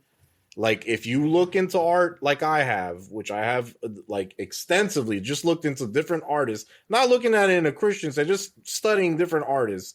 They were a very big sect, and a very big portion of those artists where they were doing their artwork as an open mockery of God. Like they were most of them were atheists. Most of them did not believe in God, did not believe in, any of that stuff. And that's why that artwork is like that. I mean, it's a sad statement to say, but at the end of the day, they weren't trying to worship, and they weren't trying to like glorify God in any way, shape, or form. They were always trying to glorify humanity and humanity's beauty over with the lack of having God there. That's why those ancient, do you ever get like the creeps looking at some of that old artwork? Like, you see like the depictions they have in there. It's just like, it's not something's not right there, right? I mean, that's just me. Michelangelo was a devout Catholic. Yeah. Okay. So devout Catholic, I'm not arguing that there were instances, and then that was something that was very common. He expressed on the his faith specifics through art. Yeah, on the specific Moses because other than, why didn't they do that to any other religious figure in their depictions of Elijah or David or anything? They did it on Moses specifically because at that time, the Latin Vulgate, which was the only translation most people using the Catholic Church, had it translated as Moses was horned. And it was considered later as a mistranslation, but there are people that argue. What I was saying about Job's daughter, Job's third daughter was, with that translation, was named basically the horns of Col, or something like that. That was a name that she was given. So, yeah. Okay. Jerome tied in with that as well. So like that's that was part of Jerome's process. There's a couple different sources. I mean, I read a couple different articles. You can look them up by Professor. But it was Gary a sign Rensburg. of power, right? Horns are a sign of power. There's a article written by him in the Bar article. It's titled "Moses as Pharaoh's Equal, Horns and All," where he makes the claim of essentially he talks about the horns of Ammon and how the ancient world depicted horns as, like, again, a positive thing. There was no negative behind it. There was no mockery. There was no way to try to infiltrate and be ugly. It was just a symbol. And there is a theme throughout the story of the book of Exodus where Moses is, even with the book of Genesis and the way Moses writes, coming up educated in Egypt and familiar with that type of pagan world, he always depicts God as the God conquering and above, and specifically against the other understandings of the creation and the world at that time. Like, you look at the story of creation, specifically the Spirit of God hovering above the waters, that itself is a way that God was written as being supreme and above the gods of Egypt, which most of them came out of the Nile, out of the, like, their creation myth comes from within the water, right? You also have the plagues of Egypt, where God, we talked about this, specifically conquered every single god, or every plague specifically targeted and conquered different Pharaoh and Egyptian gods, right? And you have God even saying multiple times in Exodus in the beginning that God will make Moses as a god to Pharaoh. And he says it both in chapter 4 and in chapter 7. And he says, look, I have set you as a god to Pharaoh, and Aaron, your brother, will be your prophet. And I believe one could take that original and look at the understanding of the way that Moses wrote these two books, and then look at that word, which in ancient Hebrew, that word, which is actually Quran, is both the meaning of it specifically is horned or sending out rays of light. So that's why some people think that it could be mistranslated. It was supposed to be rays of light, which I personally believe. I'm saying that there is a case for it, and there's a reason why that's a thing. It's just something surprising that when I was doing research, I didn't think I would have to come across and have to explain. But there are people that argue that it was a correct translation because of those things and the way that it was looked at in the ancient world. They both had, hidden meanings behind it. There's also a book written by but then, what's her name? Her name is Ruth Mellenkopf. She wrote a book called The Horns, Moses in Medieval Art and Thought. And if you look at that, I've read a bit of it, and I've seen how pretty much she argues that Jerome's translation could denote the divinity and power, and that he did that on a specific note. And it wasn't anything, like I said earlier, there wasn't a negative connotation behind it in the ancient world. But I don't think that's what it means. yeah, I just think that there's a reason behind it, and it wasn't a mocking reason. It was someone else brought when I asked this question, they brought a good point to this, was that, okay, well, if it means that for Moses, then when Jesus was going through his transfiguration and he was shining, then did Jesus all of a sudden start having horns too? It makes sense why the disciples would have gotten scared. Or whenever you see someone shining, that would be scary, because people aren't naturally made to shine. No, I mean, I believe it was shining. I believe there was a presence, and I believe that the correct translation for shining, but one can draw again from, and that's not an original thought of mine. People do look at the way that the books of Genesis, Exodus, Numbers, all of them are written in a way stylistically to supersede any of the pagan gods and the surrounding nations, to denote God as the supreme God over everything. Or it could be both. And maybe he had a horn that was just maybe he had horns and it was shining. Yeah, you're right. Yeah. Maybe it was both. All right. So onward. What have you found, Nathan?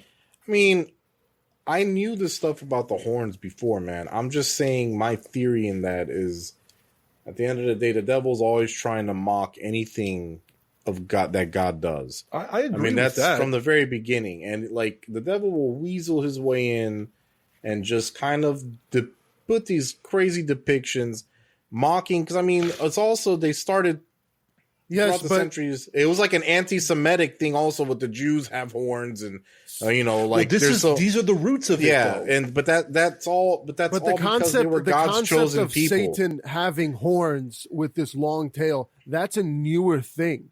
Yeah, we see that now as evil, but back then it was not seen as evil. Actually, when Jerome came out with it, nobody, you would think that it would be outlandish, but nobody questioned it. It's not evil. It's like, it's not about good, like what we think is evil. Like they thought, I don't know. The way I'm going about it, I'm just telling you, man.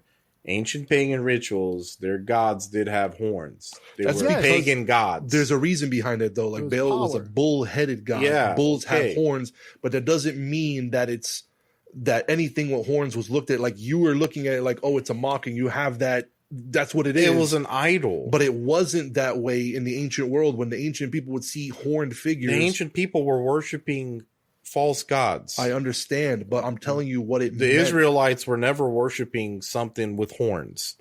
Well, they did, actually. When the moment took Moses for 40 days, they immediately started worshiping a golden calf. I understand that, but I'm saying their God did not have horns. You get what I'm saying? I understand. And when they did the whole worshiping something with horns, it was an idol. Horns as a sign of power. I do not believe that Moses had horns. I'm trying to say what the argument for why it was translated that way. Most people are like, oh, that was mistranslated in Latin. Because again, it's just the Latin Vulgate written in the 4th century. back then they accept they're like, oh, and that's he the had argument. horns? The two sources I wrote, that's what they were saying. They're arguing for the positive view of a horned figure, and I just thought that was interesting. But I personally am ascribed to the belief that it was a light, it was raised, and it can. Jerome was one of the top scholars of the time, and not only was he like one of the highest scholars of that time, he also went to the Jewish scholars, and he consulted with them before he consulted with them about this before he put it out. So Ruth Mellenkopf actually makes that same argument that like he started his translation into Latin from the Septuagint, and then halfway through he goes back and starts going from the original Hebrew and going back over it to make sure he depicted it as accurately as he possibly could with his understanding that he had. And that's why like she makes the argument that he was pretty well known as a scholar. He wouldn't have made such a major mistake. That's such a big deal. I think that it was a on purpose thing, but again, it was a translation to Latin. That's where that comes from. When people depicted it, they went off of that. Obviously, the Catholic Church goes off of the Latin Vulgate that was written in the 4th century. So, again, I believe it was light. It's just something, if you ever hear it, that's where it comes from. Do the research yourself. I don't believe that God would use horns to denote. Like, what does that mean? Did they go back into his head? You're right. You know, but it's not out of the question. It's not out of the question. Why would you have to put a veil? And it's interesting, that idea of veiling the figures, because they were so afraid of it. And I'm not going to get into the illusions between that and the fact that the Holy of Holies and God's presence was veiled so that you don't. And then how that veil was torn when Jesus died, and now we have access. There's so much that goes deep there. But we've killed a lot of time with a bunch of stuff. So essentially, the rest of Exodus from 35 onward is, and we're not reading each chapter. I'm going to give a brief breakdown of what happens. Essentially, it's just the construction and the preparations for the tabernacle, the Sabbath regulations, the contributions, and then Moses takes everybody, and essentially he calls for them to come and contribute materials. Moses grabs and calls for those. Remember, we mentioned the skills craftsmen that God had selected for this purpose. Remember Bezalel and Oholiab. Really hard to say their names, but remember, he was the grandson of Ur. Do you mispronounce names in the Bible? That's crazy. Oholiab. Yeah. I always said Bezazel. Bezalel. Bazalel. I'm gonna go with Bazalel. But it's interesting, with it, guy. Come on. But it's interesting that they were filled with the Spirit of God, and they were given the ability to teach that work. So that's we talked about them as figures when we were talking about. Remember earlier we broke down what each part of the tabernacle could have meant, and then now you have chapter 36 where the construction begins. And then people start to begin offerings, but they're bringing so much. They're bringing so much gold. They're bringing so much silver. They're bringing so much bronze. It's actually, the craftsmen come to them and is like, dude, this is too much. We need to stop bringing so much. It's actually more than enough. It's actually a problem. Like, tell them to keep their stuff at this point, which is a good thing. And then it just goes into crazy detailed descriptions about all the construction of, like, even the curtains, the frames, the crossbars, the coverings, the pillars, even the rings, like I said earlier, for like you have materials of gold, acacia wood, purple, goat's fur, silver. I mean, essentially, I did a little breakdown chart here. I thought it was pretty interesting. Like, of all the materials that were brought, what it cost, just the precious metals.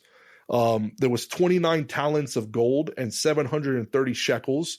And then there was 100 talents of silver and 1,775 shekels of silver. And then 70 talents and 2,400 shekels of bronze. And then there was, so essentially, if you take one talent was about 75 pounds or 34 kilos, and one shekel was about 11 grams or so. I did the math and calculated just how much money, just the pressure. This isn't including the labor. This isn't including the wood and the fabrics and how expensive purple fabrics were, the actual construction or the size. But just those three precious metals in today's currency would have cost around $46 million. $46,690,726.11 is what it would have costed just for that material alone. Wow. Some estimate that the tabernacle's construction would have ranged from like anywhere from $100 to $200 million in worth today. That's the crazy. ultimate tithe right there. Like ultimate. I mean, you can't top that. I mean, with that, you basically that's like Joel Osteen building a mega church. Like that. It's that's what he more. did. I don't know of any mega church that costs hundreds of millions of dollars to construct. Do you? Yeah. You don't know what the Construction we costs. talking about. I What do you- might not know. I'm talking about like You dudes don't in know anything about Dude- construction. dudes in the desert built something that's worth that today. Yeah, I mean, this back then. Most 6 million. expensive mega church. I mean, that's like there's Ever built. there's Oh, Google will buildings get to that the I bottom know of this. that cost like Oh, over well, $1 billion. okay. Yeah, I know. The Basilica of Our Lady of Peace is estimated to have cost anywhere from 175 to 600 million to build. Yeah. But this That's isn't a even the huge temple. range. This is the temporary portable tabernacle that was taken from place to place. And essentially what happens after the construction of the tabernacle, they began the completion of the priestly garments. That's what Exodus chapter 9 covers. Chapter 9 How long covers did it take to build this? a while. I mean, I'm assuming so. So they were just in that same spot for a long time. Yeah. So chapter 39 breaks down the construction and the completion, not the construction, but the putting together of the priestly garments, the ephod, which was, with gold and blue, purple, and scarlet yarns, the breastplate. It had detailed construction of like precious gemstones, like 12 different gemstones to represent the 12 tribes of Israel. And then they had the robe, the tunics, the headbands, and all other items for Aaron, who would be the priest and his sons. Yeah. Well, And then I in like 39, that items were I'm sorry. given to Aaron and his sons, but Mhm. also the existing clothes that they were wearing were used to make, I think, curtains or something like that. They were used in part of the process of the making of the tent, I think, for the tabernacle. I don't remember reading that. Because they were brought and they made shoulder straps for it. They were consecrated. I mean, they were washed. God tells Moses for them to essentially to bring Aaron and everybody to him, wash them and bless them. And what happens is Moses actually goes and consecrates them after the completion of the work. He inspects and blesses the work. He actually anoints everything with oil. Like he goes through the temple and blesses every part of it. He blesses the people of Israel. Basically, there's he a lot. blesses Aaron. There's a lot to the tabernacle and Well, there's creating the it. construction, and then Just there's setting it also up. there was the erection of it, like bringing it up and arranging it. There was a lot to that as well. I mean, I really recommend that these 5 chapters or these 4 chapters, you read it yourselves because it goes so in depth. And it'd be really repetitive to continually go over all of it. But essentially, God says on the first of the month in chapter 40, which was the final chapter of Exodus, you shall set up the tabernacle to tent a meeting. You shall put the ark, because remember, Bezalel constructs the Ark of the Covenant. We didn't really talk about that, but that's super important. We should have probably broken this up in like 2. No, It's 'cause so much. It's not, because we talked about the construction of the Ark already, that box that would have been made of acacia wood overlaid with Yeah. gold, where Moses would have placed inside the law and That had there 2 were cherubim people angels with specifically their... gifted by God. Yeah, to we create talked to them this. about how Yeah. they were blessed with the ability and the skills and the desire. The Bible says that they were blessed with the willingness and the desire to want to be art. I just thought that was a really beautiful idea, that God would make, like, imagine being someone that God creates with this purpose to be artistic. Like we were just Well, talking about artist renditions and how like they how- mocked, but imagine like how it says in the Bible, seek the Lord and he will give you the desires of your heart. And when you're created in, like, when God puts these desires in your heart from birth, that he knows that will come out when you seek him. The more you seek him, the more these desires, which come from God but are actually in you because you are chasing God, are they come out. So these guys, they sought the Lord and God gave them the desires to do this. Yeah, and God tells them, you will erect the tabernacle, you shall put the ark of the testimony and partition it off the ark with the veil, that veil that we talk about often. And you shall bring the table. He tells Moses, you will arrange them. You shall then anoint, you shall take anointing oil, anoint the tabernacle and all that is in it, and you shall hallow it and its utensils, and it shall be holy. He says that you will bring Aaron and his sons to the doors of the tabernacle meeting, and he will wash them with water. Moses will wash them with water and then put holy garments on them, anoint Aaron and consecrate him that he may minister to God. And then you shall bring in his sons and clothe them in tunics and anoint them as well. And it says, thus Moses did according to all that the Lord had commanded him, so he did. And it came to pass that these things happened. And essentially we have the end of the book of Exodus. It has this very interesting, so Moses finished the work, and it's kind of that allusion back. Remember, we talked about how the tabernacle and the creation of the tabernacle, that meeting place of God, there was a lot of allusions towards creation and the creation of the Garden of Eden, how God looked upon his work, finished it, consecrated it with good. Moses acts in that same way, guided by God and instructed by God.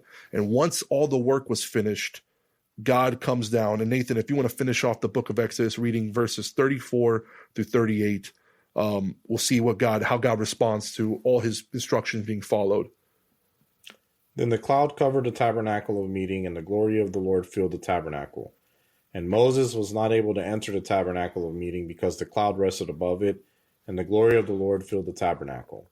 Whenever the cloud was taken up from above the tabernacle, the children of Israel would go onward in all their journeys. But if the cloud was not taken up, then they did not journey till the day that it was taken up. For the cloud of the Lord was above the tabernacle by day, and fire was over it by night, in the sight of all the house of Israel throughout all their journeys. That's right. And that's the conclusion of the book of Exodus. We see that God reaffirmed and renewed his covenant with the Israelites after they broke it on the golden calf, and after the intercessions of Moses, and after their repentance, and after the construction of the tabernacle, of the place of meeting. God's presence comes back down in that similar way, that cloud by day, that fire by night. And it's important to note that when it would get up and go, they would disassemble all that stuff and it would get up and follow it until it stopped and assemble it there. Does Moses have his tent back? Because he does. Yes. No longer, so Moses his tent has is his no tent longer back. the tabernacle of meeting. Absolutely. So I find it interesting is how come now he can't enter the tabernacle of meeting when God's there, but before he was able to? That's a great question. Why is it that now Moses can't enter the tabernacle? Like he's just like, he couldn't because the glory of the Lord was so, what is it? Does it say the glory? I'm sorry. The glory. The glory of the Lord filled the tabernacle, which basically means that God was there. Like he showed up there. The presence of the Lord visibly fills the tabernacle. And now you have, with the consecration of the tabernacle and with the establishment of what God instructed. Remember, he was so specific with the order and the way he wanted things to be done. Once Aaron is anointed and consecrated as the priest, then God works in the means in which he consecrated his people. He goes before as a representation. No, I believe that was God fulfilling the roles and the way that he wanted the Israelites to understand he would be worshipped and interacted with. The moment that the creation of the tabernacle was completed, it began the era of God showing them and how they will minister before him. And it shows where Aaron as the priest and his sons, how they will now enter in that role of being able to go before God, minister, and be that representation of the people. Now, Moses will still be the leader and still a prophet spoken to by God and leading his people. But when it comes to ministering before the presence and the glory of God in his tabernacle, in his temple, it will be now the roles of the priesthood. That's how God orchestrated it from the beginning. It's interesting to see that someone that made another God to worship is now given this task. You're absolutely right. How Aaron and his sons were not deleted as a gift, because if it's not a curse, then I wouldn't say it was a. I mean, it's an extreme. It's a responsibility. It's a responsibility. It was an immense. It doesn't sound like a fun responsibility. Role. It's a serious one. You're upholding the ways of God. God's giving them commandments. Well, some Levites of Aaron's children die later on. Well, because you have to, yeah. Because they didn't take it serious. They did stuff on their own. So understand that they will also not be given an inherited portion of land because of their service. So their inherited portion is serving the rest of their life before the God. Yeah, absolutely. Yeah, that's it's not a lot. Easy. That is a lot. No, it's not. And you can't come to God anyway. And we're going to get into that. But that, man, this book was just so much. And obviously we could have spent more. We could have broke it up more. But if we did, we'd be here for we would never be able to catch Mel Gibson's sequel to The Passion of the Christ and try to match up with Jesus if we ever did that. But for real, when it comes I don't think we're going to be done with this episode by the time that comes out. No, because we didn't hit on the other aspect of there was fire over the tabernacle during the night when God was there. Yeah, the same way like it was whenever they were leading out of Egypt. It's just a showing how God's presence was back in that same way, but it was at the tabernacle. It wasn't, just leading before. Remember, it would go in front, it would go behind, it would be in their midst. Now it's at the tabernacle and it's showing God's presence in that same way. It's that reaffirming. That's all that was. Because remember, that's how it was from the beginning of the journey out of Egypt. Yeah. But there you have it, guys. Andrew, you go first. So my greater meaning for this episode, and kind of I can encapsulate or I can include a lot of what's in the book of Exodus.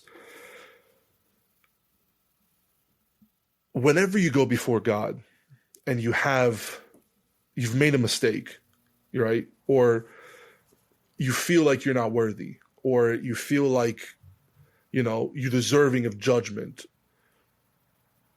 God's goodness is represented in the fact that you have the ability now through the sacrifice of Jesus to be able to go before his presence boldly.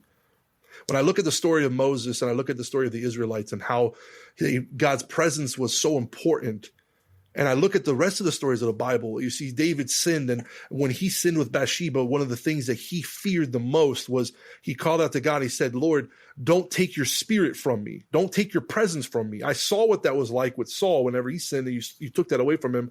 When we could have everything in the world. We could have everything that this world has to offer. We have lands of milk and honey. We can have gold, silver. We can have respect. We can have power. But if God's presence doesn't go with us, if God's presence isn't in our life, then it's all meaningless.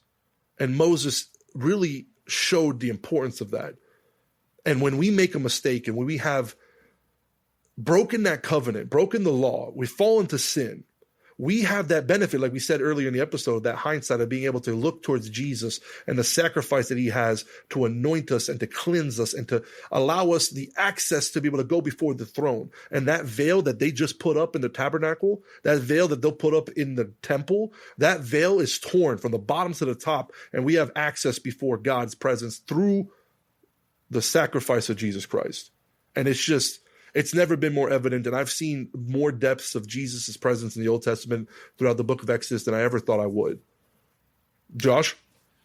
Yeah, you're right about the Jesus presence part, because I don't know how many times I was... Wait, was this greater meaning Jesus again? Yes. Yeah, always. I'm sorry. It's good. Yeah, I was just saying, I don't know how many times I was bewildered by the fact that Jesus Jesus was shown in Exodus so much. Are we doing the greater meaning over all of Exodus? You can do it over this episode. I would do it over this episode. I'm not doing it over every Exodus. I don't. My greater meaning is so many hours of Exodus. Is kind of what we were talking about before with the glory of God and Moses asking to see the glory of God. And I'm gonna use my version of that, but Moses was having a hard time, and in that hard moment, constantly being like just stressed out of his mind, wanting to know like what's going on and everything. At that moment, all he asks is just, God, show me your glory, show me who you are. And even if we disagree, and let's just say that he just wants to see the face of God, all he's doing in that moment is just seeking God. Yeah. Sometimes even for us, when we are going in a hard time, times where you just want to, run away or just move to another country and just say, I don't know anyone. I am now going to make another life in another country, which I contemplated a couple times recently. Just Okay. I'm just saying that it just slow down and just seek God, not for anything selfish, not for anything kind of like, oh, do this for me, God, or which is nothing wrong to ask God for favor in parts of your life. And there's nothing wrong with that. But a lot of times without any of that, just to seek God himself, and then God will show you what he has in plan, will show you what he wants to do with you, or just show you himself. Sometimes he'll just do a random miracle in your life just to show you that, hey, I'm still here. I'm still with you. I'm not going anywhere. So don't worry. So I think that would be my greater meaning. Nathan? So my greater meaning, it's going to kind of be over. When I read about the Old Testament and Exodus, and it kind of has a little bit to do in this episode, our modern thought processes on, faith and our relationship with Christ and everything, I think that today we are very heavily focused on the fact that we are redeemed and we are forgiven and, we are, just this God wants you to come as you are. And that is very true. God wants you to come as you are. God wants you're going to be redeemed because Jesus sacrificed, and died for your sins. You are redeemed and you are forgiven because of Jesus' sacrifice. But, and there's a big but, you read the Old Testament and you realize that God and the glory of God and the Holy Spirit guiding your life cannot exist in the same place if sin is rampant and disobedience is rampant in your life. There's no such thing as you just constantly disobeying God over and over again, and then you saying, I am led by the Spirit of God. It doesn't map out, right? You can't say I'm a follower of God and then your whole life you do everything but. And you only rely on Sundays, or you only rely on the occasional time where you say, God, forgive me, Jesus, for I have sinned. What have I done? And then you just go right back to being a person led by your own selfish pursuits and your own selfish ways. And let me tell you something. In today's society, oftentimes we find ourselves pursuing our dreams and, making what makes you happy. What makes you happy? What makes you happy? Do you know that following God is not always going to be something that makes you happy? Because your nature, by nature, you're a sinful individual. You're born into sin. So your natural inclination is a sinful nature. And you're trying to follow something that is devoid of sin, that doesn't have sin. It's a holy thing that you're trying to follow. And you want this holy thing to guide your life. Well, guess what? That's in conflict with your sinful nature. So I'm going to tell you right now, if you think following Christ is just going to be this immediate, always, I'm a happy-go-lucky person because I'm following. No, man, it's hard to be obedient. It's hard because you got to let that person that you used to be, that person needs to die. And just like Jesus says, eventually, you need to be born again into a new creation that's filled with the Spirit. And this is something that I had to learn in my life. And it's tough.